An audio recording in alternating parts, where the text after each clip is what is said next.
Hello, hello, hello. Happy Mental Health Awareness Month. My name is Dr. Nicole Bryant, and we're going to be talking a little bit about the new mommy and me, if that's okay. Again, my name is Dr. Nicole Bryant. We're going to be talking about the new mommy and me. We're going to tie it into mental health. Ask your questions if you would like to. Put your information in the chat if you would like to. Look forward to as far as the conversation. Feel free to share, feel free to comment, and we are going to keep the conversation going. And in the interest of time, we're going to continue and move forward. So again, my name is Dr. Nicole Bryant. I am a graduate of Massachusetts College of Pharmacy and Health Sciences in Boston, Massachusetts. My alma mater sits across from Harvard Medical, and we make up the Longwood Medical Campus in Boston, Massachusetts. I am a recent graduate, class of 2025. I have a Doctor of Health Science with a concentration in global health. And in 2024, I had the opportunity to study abroad, studying global comparative healthcare in London, England, with my university. During my time in doctoral study, I was inducted into Phi Kappa Phi there in Boston, Massachusetts. So what this presentation is education and awareness. Hopefully you walk away learning a little bit more about mental health that maybe you didn't know before, as far as the conversation around mental health, care, and advocacy. No, this is not counseling. This is not therapy. This is not meant to take the place of counseling or therapy, nor is it medical treatment that we are providing today.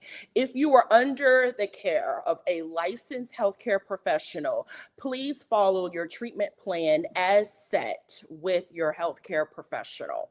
So let's get into the conversation specifically as far as what we're going to be talking about today.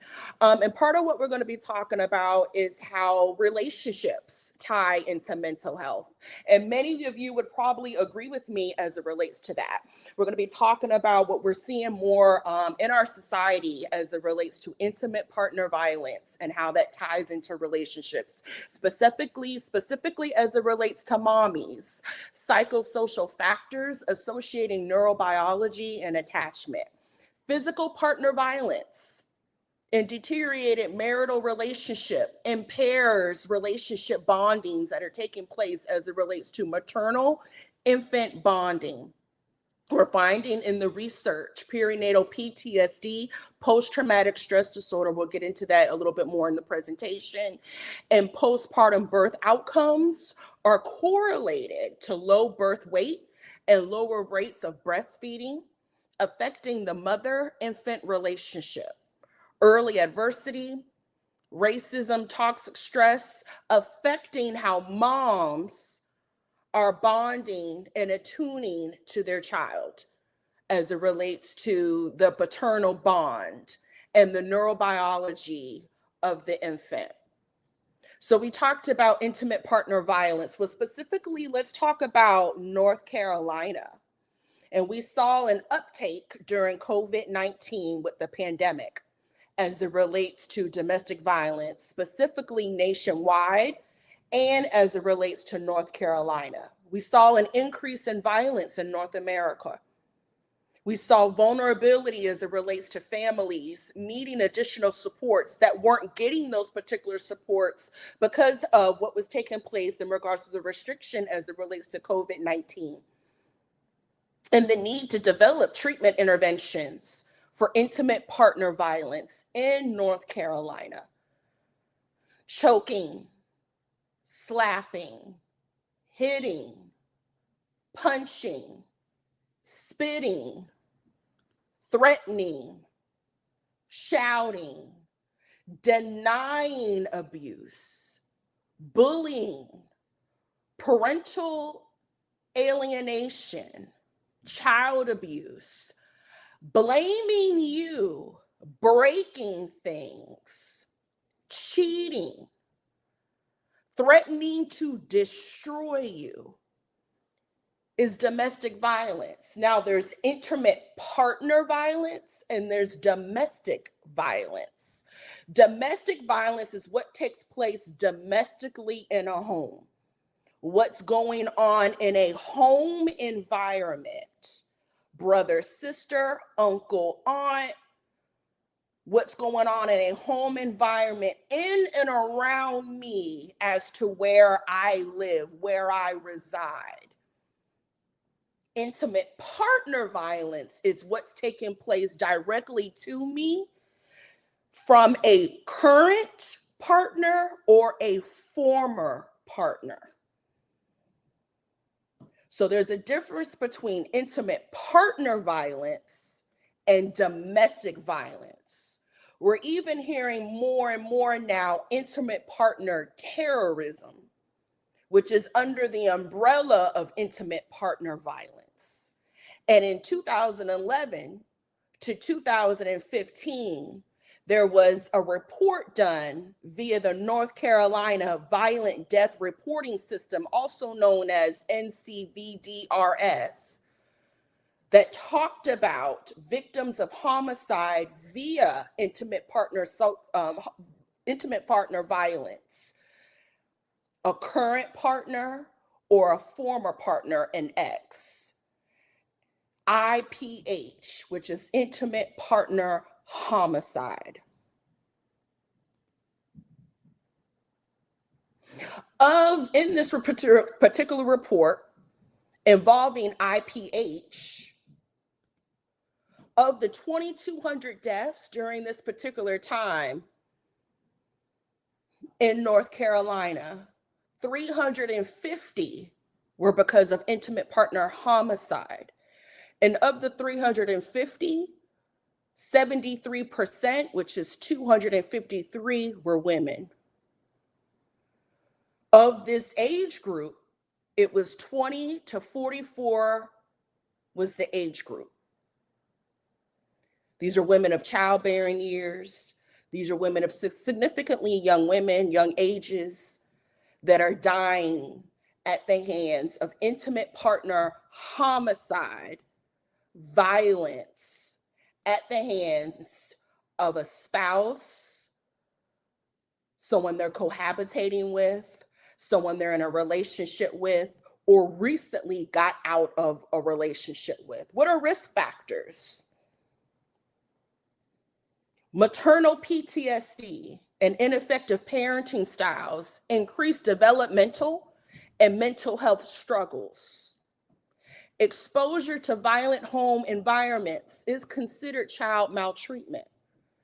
ACE, ACE, which is an acronym for Adverse Childhood Experiences, emphasizes greater prevalence of long-term health morbidity later in life as it relates to development based off of domestic violence that takes place, viewing domestic violence earlier in life. Children living with a caregiver who is experiencing intimate partner violence, we talked about the difference between intimate partner violence and domestic violence, are at greater risk of being abused. So this is a public health issue. And we're talking specifically this data as it relates to North Carolina. Who's heard of stalking? What constitutes the behaviors of stalking? Is it universal? And as public health professionals, do we need to explore emotional needs as it relates to the culture and effort to fully develop specific programs as it relates to treating certain type of cultures as it relates to violence and stalking? So when we're bringing in policy and when we're bringing in policy makers, how are we doing that as it relates to violence and stalking? How do our belief systems, including religion, play a role in our attitudes and our lifestyles as it relates to violence? And how do we bring in those belief systems as it relates to treatment? It's imperative that our interventions are focusing on women that are between these particular ages, 20 to 44 from non-Hispanic Black communities. As we're finding it is this demographic that's being impacted the most as it relates to not just domestic violence, but intimate partner violence and intimate partner terrorism that's affecting the family unit, as well as the mental health of the mother and the mental health of the child. So 5 targeted areas that we want to make sure we're watching and being aware of when we're dealing with families to make sure we're providing safe havens. Legal advocacy. Number 2, how are we responding medically? Support groups. Counseling. What does shelter look like? Is the family prepared for shelter? Do we know what the county, what the city, what the guidelines are as far as getting them to a shelter? Some cities, some guidelines, some shelters, we may have to bring in law enforcement because the shelter is confidential for the safety of the woman and children. No one knows where the shelter is. So they may have to be transported by law enforcement. Is the woman, is she mentally prepared to do so? To possibly be in the back of a police car with her children? How have we prepped her for that? What safety planning have we done? How trauma informed are we? How are we providing trauma informed care? So not just counsel, but trauma informed counsel, to making sure she has an understanding as to the process, as to how to guide her. And anyone working with that family. Children, that means bringing in pediatricians, teachers, coaches, mentors, anyone who's working with that family, ensuring that there's 5 interventions: legal, medical, support, counsel, and shelter. It's all from a trauma-informed base, as education is key to ensure we're getting mom the support she needs and possibly being able to escape what could be a potentially violent situation.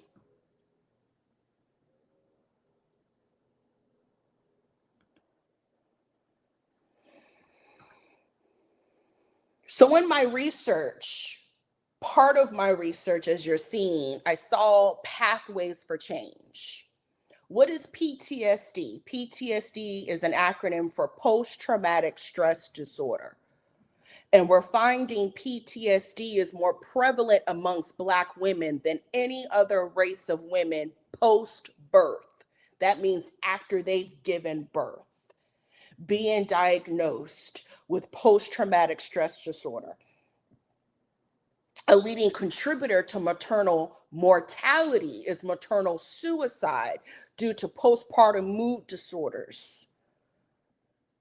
That many of these deaths, up to 80%, are preventable. And what is treatment looking like, and how are we screening these mothers? Maternal suicide due to postpartum mood disorders. That no other time is she at risk of developing a psychiatric illness, including most mood disorders, is after childbirth, up to a year, 12 months after giving birth, which affects how she's attaching with her infant, which can lead to poor mental health outcomes for that infant across the lifespan of that infant. What takes place that first year of life for that infant as to attachment between mom and that newborn, and mom's mental health and how she's attaching securely to her child has lifelong effects on how the child develops its mental health throughout its lifespan. What is mental health? I like to break down mental health as being an equation. Emotional health plus psychological health equals mental health. I'll say that again. Emotional health plus psychological health equals mental health. So our emotions, how healthy are our emotions? How do we recall emotions? How do we identify emotions? How do we link those emotions to experiences? How do we feel these emotions? There's a difference between emotions and feelings. One we need mental capacity to do, and one we use with our body. Do we feel safe to emotions with our emotions, or do we suppress? That's our emotional health. Then there's our psychological health, our psyche, which is Greek for soul, your mind, your intellect, comprehension, how we learn, how we recall, remembering, understanding, cognition, psychological health, intelligence, thinking patterns, healthy versus unhealthy thinking patterns, negative versus positive thinking patterns that promote health, thinking patterns that don't promote health. That goes back to the health of our psyche. That all equals our mental health.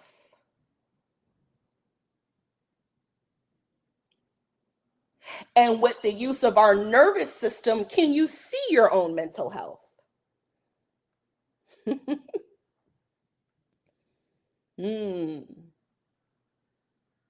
What does that mean? So when our eyes turn in, it's called converging. When we're looking at a near object, when we're looking at something near, our eyes are turning in. When we're looking at something far, when we're driving, when we're looking afar, our eyes are turning out. They're diverging. That helps us look at a distant target. Under ongoing stress, our peripheral vision, this is your peripheral vision. So even though I'm looking straight ahead at my screen, I have what's called a peripheral vision right here. That reduces under stress. The visual field starts to constrict, starts to do this, constrict under stress. And under fight and flight, the nervous system goes into what's called the sympathetic nervous system. Your sympathetic nervous system becomes activated. And your pupils and your eyes begin to dilate, which means they become wider. It helps you see danger. Like when you're on the playground and your child falls off the monkey bars, mom's eyes do this. your baby's in danger. Mama bear comes out, right? And you dart straight to that child to make sure they're okay. Your pupils start to dilate because you've now shifted into what's called the sympathetic nervous system. Then we have brain tissue in our eyes called our retinas. They help us to process light, which is helping you see what's on your screen right now. And that neuronal energy is going back to your brain. Neural meaning what? Nervous system, which is helping your brain read what's going on the screen. So you don't see with your eyes, you see with your brain. Your brain is just responsible for sending information, your eyes, your retinas are responsible for sending information back to the brain to decipher what you're seeing right now. So when you go to get your eyes checked, your optometrist is looking into your eyes, your retinas, to look at the back of your brain. Well, your retina has something called blood vessels. Blood vessels can become under stress, just like any other blood vessels when we get high blood pressure. You have 6 muscles in your eyes that help your eyes move and pivot. They hold your eyes still, to converge, to diverge. We have muscles all over our bodies. You have muscles in your eyes. If your muscles become weak, just like we have every other muscle in our bodies that can become weak, that affects how your eyeball is able to hold still. Can you see your own mental health? So mom's in a domestic violence situation. And let's personalize it. She's not just in a domestic violence situation. She's experiencing intimate partner violence. We said there was a difference, correct? So a current relationship or a former, she just got out of or is trying to get out of. Is it safe to say she's possibly dealing with some stress? And she's 6 weeks pregnant.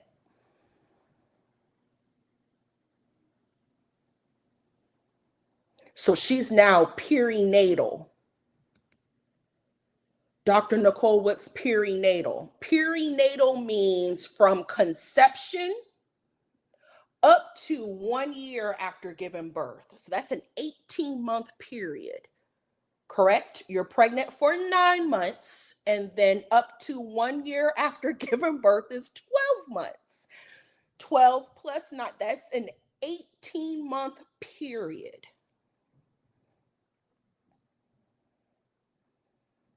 That's perinatal, conception all the way up to a year after giving birth. Someone is in what's called a perinatal period. We're talking almost a 2-year period.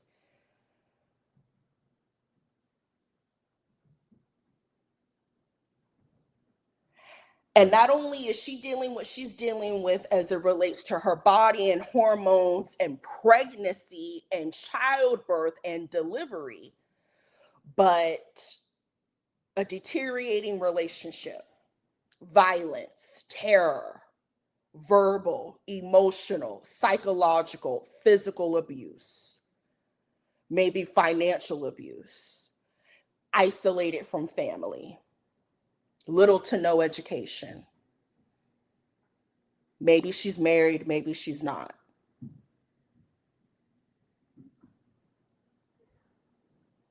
And maybe she's dealing with a nervous system that's been in sympathetic nervous system, fight and flight, for a pretty significant period of time.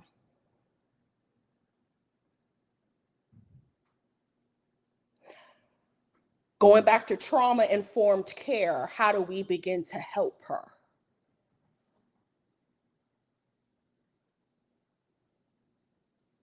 And not just her, she's carrying.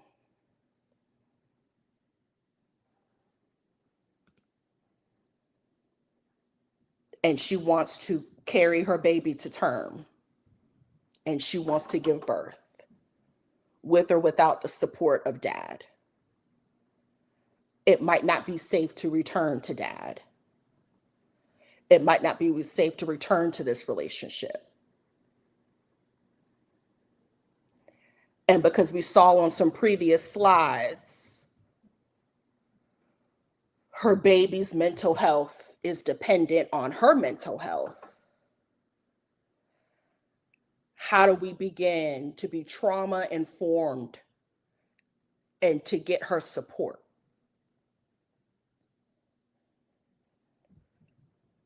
She's in that age bracket that we saw.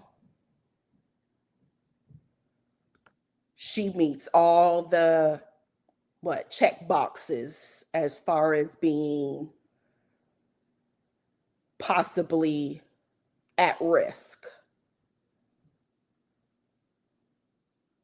So my research while I was in school, this is my question that I was answering, was responsible for answering while I was in school. Does the incorporation of neurophysiology with psychological intervention in the treatment of post-traumatic stress disorder for Black mothers and postpartum improve maternal and infant morbidity rates compared to psychological intervention without neurophysiology? That's what I studied in school. Dr. Nicole, what's neurophysiology? Neurophysiology includes the human body's nervous system.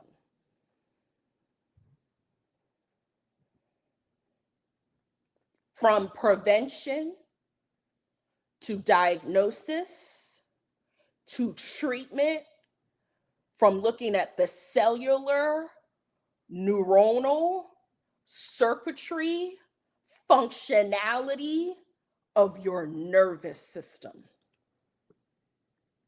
We're going down to the nervous system, bringing that into the treatment, bringing that into the trauma-informed care when working with this population. Due to these egregious morbidity rates as it relates to Black mothers and babies dying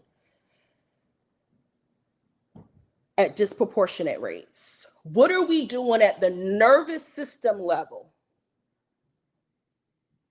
Since it's Black mothers that are being diagnosed with PTSD more than any other race of women, since it's maternal suicide that's a leading contributor to mortality as to maternal mortality, since it's psychiatric illness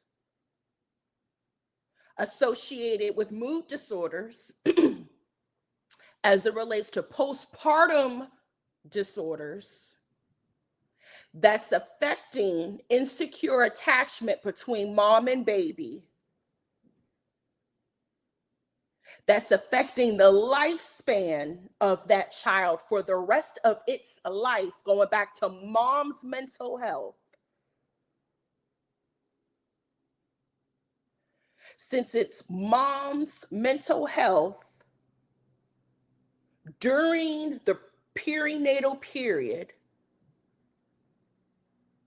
that is most sensitive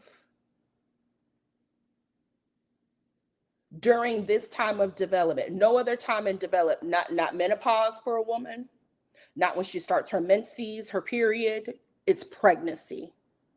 That is the most transformative time in a woman's life. Pregnancy.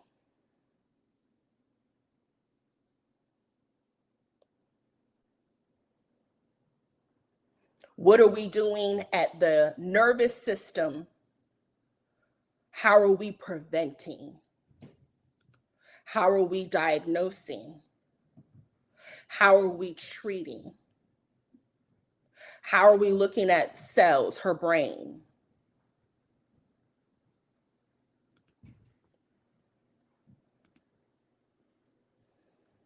So a call for a shift, trauma-informed care, because maternal suicide is the top 3 causes of pregnancy-associated deaths. And because a woman is at elevated risk of suicide for up to 18 years postpartum, if she's diagnosed with a post mood disorder, up to 18 years, she is still at elevated risk of suicide. So the child is 18 years old and she's still at an elevated risk? How? How come it's not while she's pregnant? She's committing suicide. How come she's still at elevated risk even after?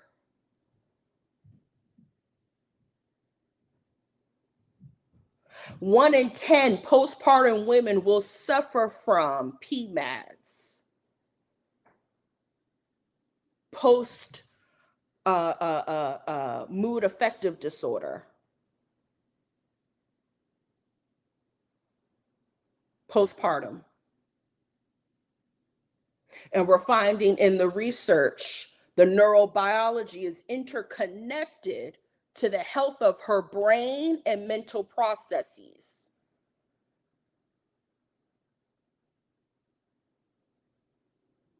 Her neural networks involve a wide range of maternal behaviors. And despite this, there's limited treatment other than medication. And not all women want to take medication.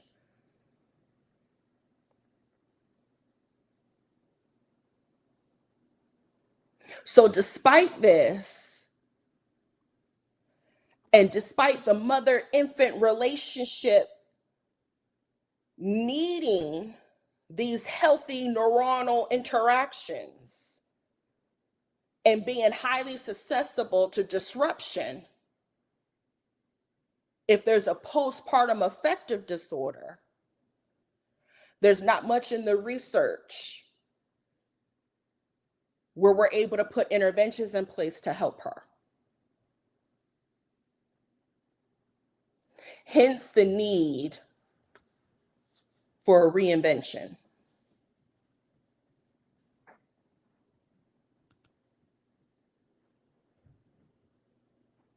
We're finding in the research that these affective disorders, postpartum, after she's given birth, postpartum, so she's still in the perinatal period. We said perinatal is from conception up to 1 year after giving birth. But postpartum, these affective disorders having unique neural profiles, neural going back to nervous system. So this is unique in the nervous system. This is unique as it relates to what's taking place in her brain than any other time in her life. I said on the last few slides, it's not menopause. It's not when she comes down with maybe another condition like cancer or uterine cancer. It's not when she gets her, maybe when she gets her period for the first time, her menses. It's not when she goes off to college for the first time, and that's a stressful time. College age is a very stressful time for young people. There's just a lot going on as far as, adjusting into adulthood. It is postpartum after childbirth, as far as what's taking place in regards to her brain, where these unique profiles are showing up in her life. So we have to develop and we have to put certain strategies in place that are going to help treat this. And no treatment fits all. So Susie and Sally don't get the same treatment. We have to get to know Susie and what Susie's needs are, and we have to get to know Sally and what Sally's needs are. We have to get to know Susie's culture And we have to get to know Sally's culture and what their needs are and what they need as a part of their treatment.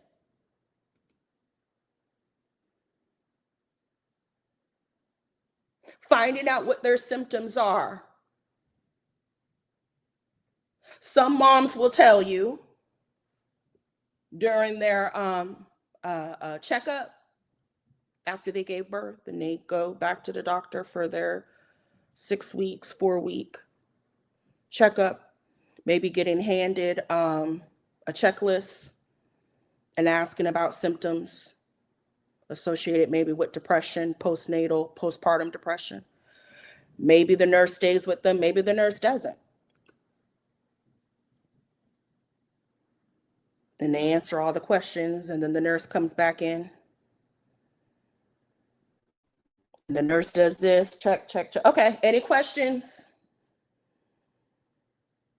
And then the nurse leaves. And Nicole, that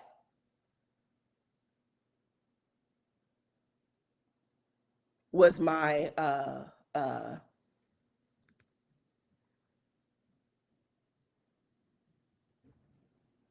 that was my questionnaire.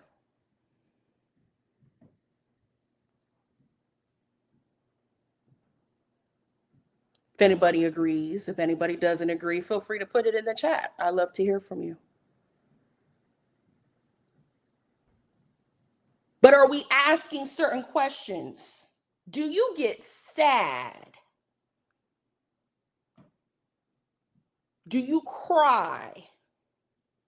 If so, how much?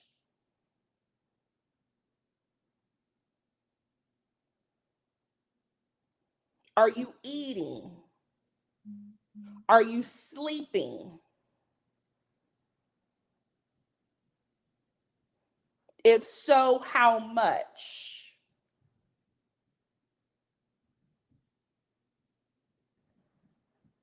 Nightmares? Flashbacks about your childbirth? Tell me about your childbirth. Was it a positive experience or a negative one? Did someone offer you a birthing plan? Was it followed to the T? Who was a part of your team? Did you feel as though you were allowed to choose a team? Going back to Susie's team being different from Sally's. Susie might just want a doula. Sally might want a doula, a midwife, a nurse, and her OBGYN.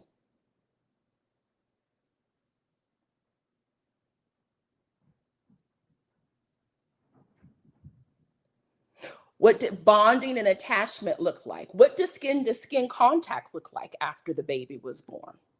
Where was dad? What does skin-to-skin contact look like with him? Did dad have postpartum?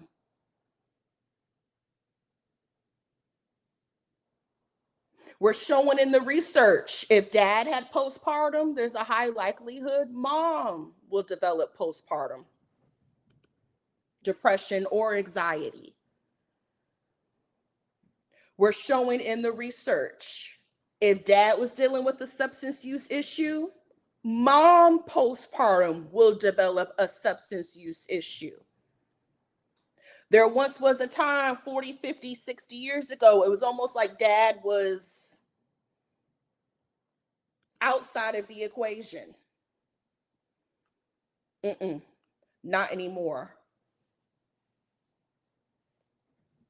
Dad is just as much as a part of the equation to help mom as to her mental wellness and what she needs as it relates to her support.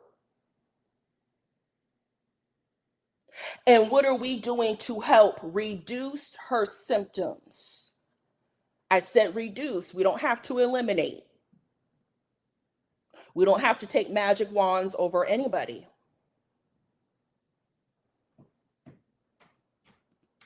but to help reduce what's going on with her and support the maternal child and family functioning if she is possibly dealing with some form of a mental challenge or a mental illness, or if she has a full-blown post-traumatic stress disorder issue.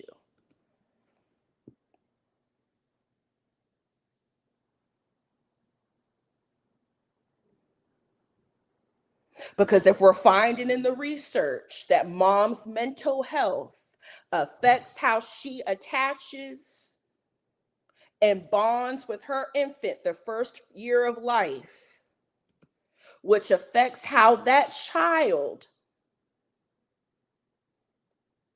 has its own mental health throughout the lifespan of that child, is mental health the new mommy and me?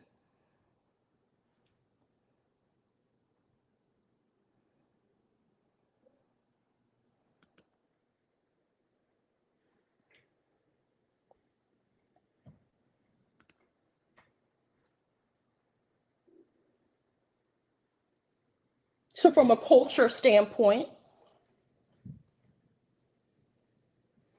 if there's violence, we're finding more and more in our society, um, what we're seeing on social media, the news, um, what's taking place amongst Black women, mothers, professionals, um, dying, being killed by their spouses, intimate partner violence, we said is different from domestic violence, correct? So, domestic violence is what's taking place in a home. And then intimate partner violence is what's taking place in a relationship. So, intimate partner violence again goes back to what's going on in a relationship regarding husband and wife, partner and another partner, or a former partner just getting out of a relationship. We're even hearing more and more in our culture intimate partner terrorism. This all affects as it relates to PTSD, post traumatic stress disorder, that she could begin to develop in postpartum.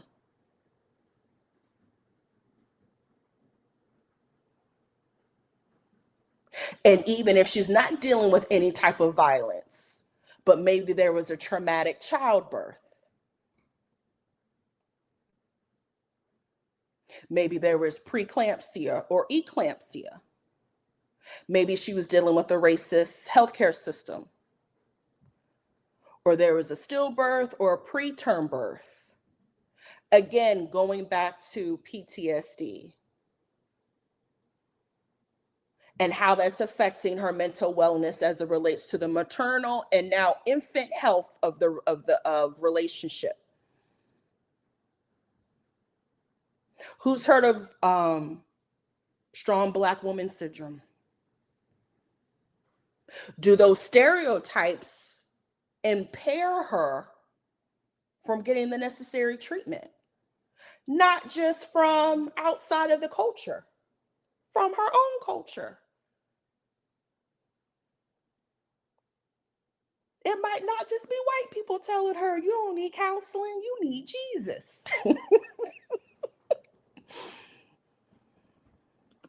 But you're pregnant. This is the most happiest time in your life. What you got to be depressed about?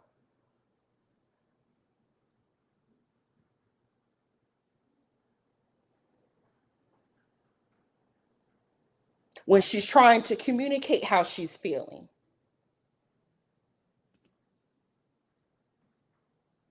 Again, her mental health, PTSD, we're seeing in the research, can be correlated to low birth weight. It can affect how she breastfeeds. Now, if a woman breastfeeds or not, that's a woman's choice. But it can have effects on whether or not she makes that decision. If she's in a violent relationship, it can affect how she's making that decision. how he's controlling her access to the child.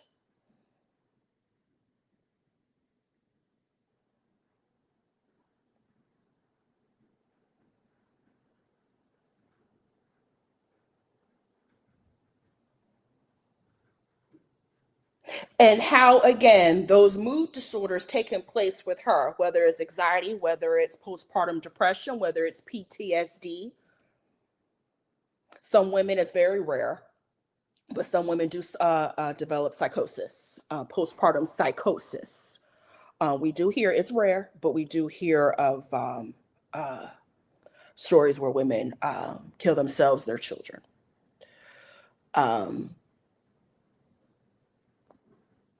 As she's relating to how she fails to attach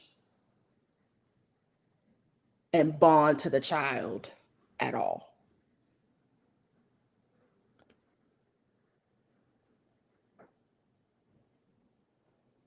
So as we wrap up, your health matters. Mom's health matters. During the entire perinatal period. Perinatal is what? From conception up to a year after giving birth. Conception up to a year after giving birth. So you're pregnant 9 months, then up to a year after giving birth, another 12 months. So 9 months plus 12 months. Your health matters. That directly impacts the mental health of your baby.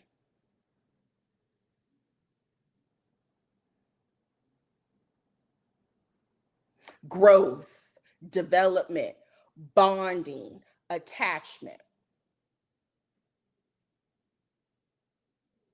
We're finding in the research cortisol levels in the baby's saliva. What's cortisol? It's a stress relieving hormone. When we're under stress and the body goes into what's called fight and flight, it helps us get ready to fight or flight. Cortisol is released from the kidneys to prepare us for fight and flight. We're finding that's lower in infants with mom who's diagnosed with PTSD. We're finding lower cortisol levels in the infant's saliva when mom is diagnosed with PTSD.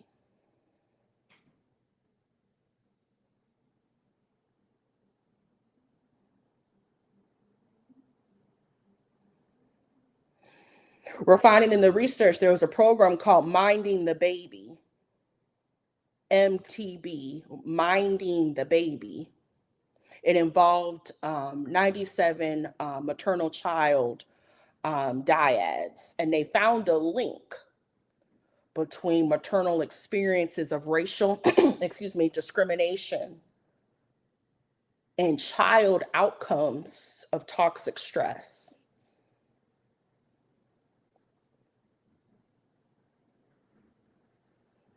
Going back to that saliva, I was talking about certain protein in our salivas that we all have that our body makes as it relates to our immune system, that children had these elevated level of proteins in their immune system, this protein that their immune system was making that was associated with mom being exposed to racial discrimination in this Minding the Baby program.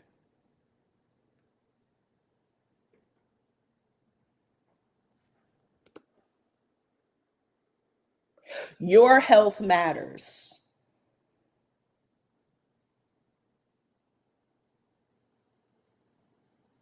Your wellness matters.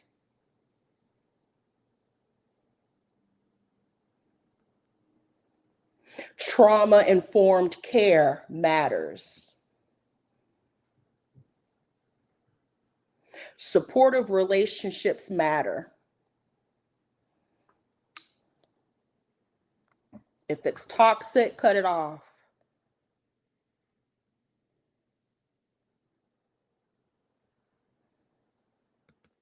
Everybody can't go.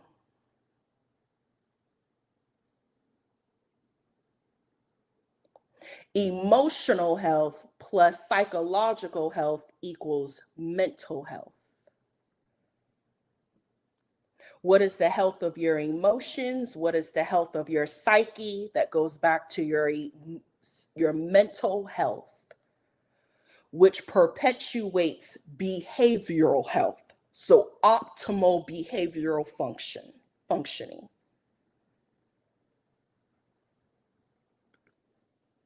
If they're not uplifting you,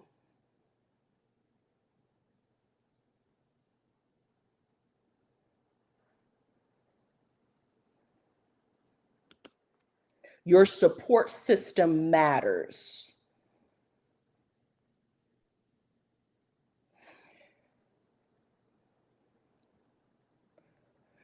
You get to decide who you want to have as a part of your treatment team. No treatment should be tailored the same.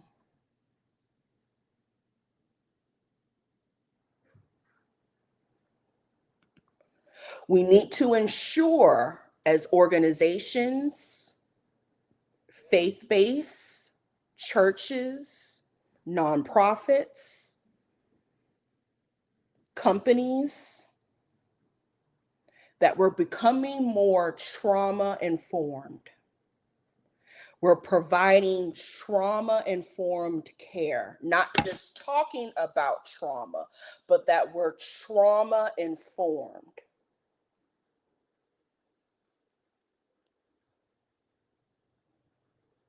We don't just tell a woman, why doesn't she just leave? Why does she keep going back to that? Not when we're trauma-informed.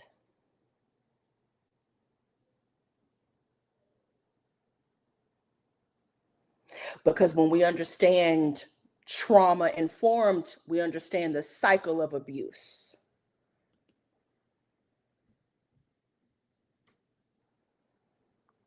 It could take months, years for a woman to get out of an abusive relationship.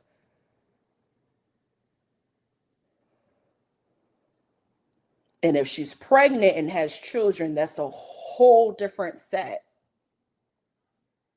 of circumstances.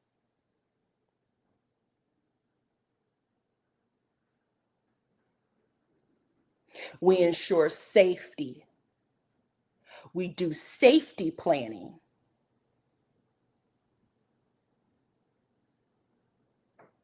We don't expose to unsafety.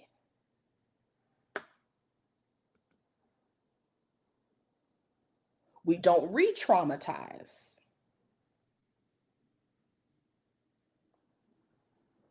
We bring in the professionals.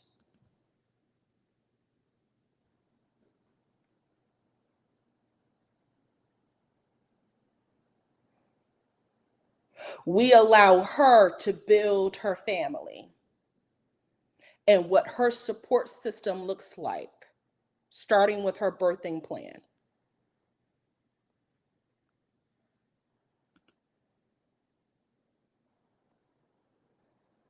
We empower her.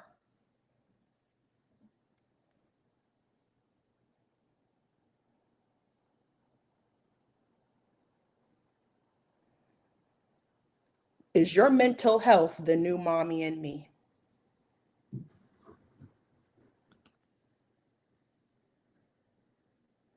And if we get you mentally where you need to be,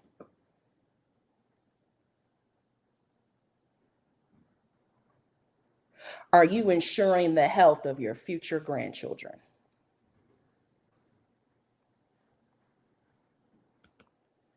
And we allow her to put the necessary steps in place to ensure her safety and the well-being of her and her family.